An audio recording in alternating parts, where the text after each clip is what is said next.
We thought we were done potty training until the 2 a.m. sheet changes just wouldn't stop. Here's one mistake that kept me stuck and what actually worked instead. If you're asking yourself, why is my preschooler still having accidents at night? You're not alone. I'm April, mom, journalist, IVF warrior, and your smart mom friend who is going to be here sharing with you 3 tips that actually help me literally get sleep at night so that you don't make the same mistakes I did when trying to finally potty train your child. Let me paint the picture for you. So during the daytime, you crush potty training. They're able to go, no problem.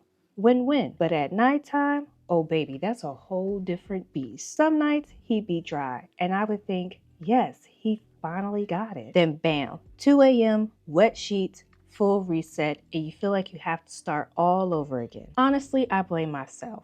I felt like I was missing something or that I wasn't doing something right. But here's the truth. Nighttime dryness is a developmental thing. It's not about routines or willpower. And way more moms are dealing with this than you know. Trust me. Ask me how I know. So let's start with the things that actually did not work when trying to potty train my child. Now, I'm a preschool mom, so we're on the tail end of potty training.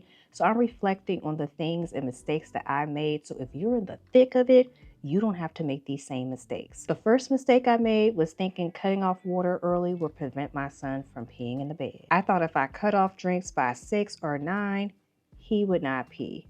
What it did leave was him thirsty, cranky, and it didn't even solve the problem.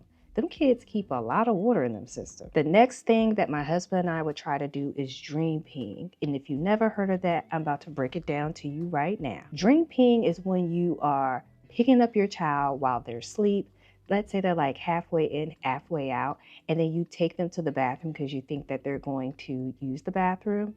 That didn't work either, girl. What happened is that he would be semi-groggy, disoriented, and he would still end up peeing in the bed.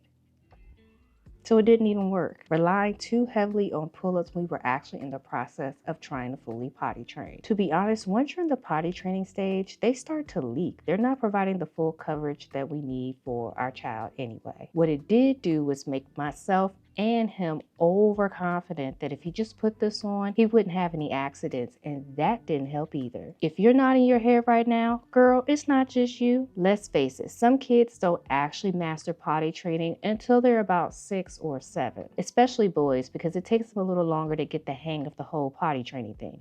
Ask me how I know. And to be honest, just because it takes them a little longer, it doesn't mean they're doing anything wrong. It just means it's taking them a little longer. Here are things that actually have worked and what continues to work for us. Now, it is not a perfect science still. My son is 5 and there are still some days where he has some accidents, but it is not as bad as it used to be. So here are the 4 things that are actually working. First, try the layered sheet setup. So what we do now is we have the regular sheet, we have a top sheet, and then we have his mattress pad, and then we also have another sheet on top. So if he does have an accident, we're able to rip off the top sheet and still preserve the more expensive sheets, if you will, at the bottom. So it gives you multiple days of not having to do a bunch of laundry because you have multiple sheets on top. Motivation over pressure. If your child is highly motivated, which a lot of kids are, think of a reward system for them if they do not potty in the bed. For example, my son is very sports oriented, so he likes playing football, Nerf gun, water ball stuff.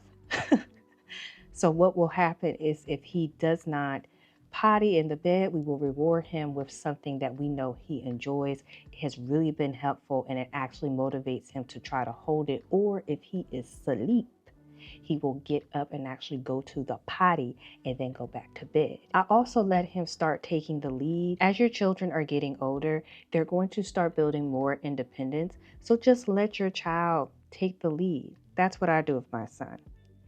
I stop waking him up. I tell him before we go to bed to make sure you go potty. He definitely will go potty, and then I just let it be, which leads me to my final point of releasing the pressure of trying to get it perfect. The first pressure that I relieve is trying to compare him to other children his age. Everybody's family situation is different. Every child is developing differently. So taking that pressure off, well, this person's doing it by this age, has allowed him to stay drier longer. And also taking the pressure off of myself, thinking my friends' children are doing this and that at that age. Everybody's child is different. As long as your medical professional tells you that your child is within range of potty training, you shouldn't feel any discouragement about if it's taking your child longer or if you're still having to change sheets at night with potty training. Releasing the pressure allowed both of us and my husband and my son to breathe again, because just like with life, potty training is a journey. It is not a destination. There are going to be days where you go weeks without any accidents, and then bam, there's one. But that doesn't stop the progress that you and your child have made. So when you release that pressure, it actually becomes more enjoyable potty training your child. Potty training is messy, especially at nighttime, but you don't have to do it alone, and you're definitely not behind. I created a whole playlist on this topic, and you can check it out right here, girl. And if you haven't, go on, hit that subscribe button for real parenting tools that don't sugarcoat the struggle, because this mom life is a whole lot easier with a friend in your corner.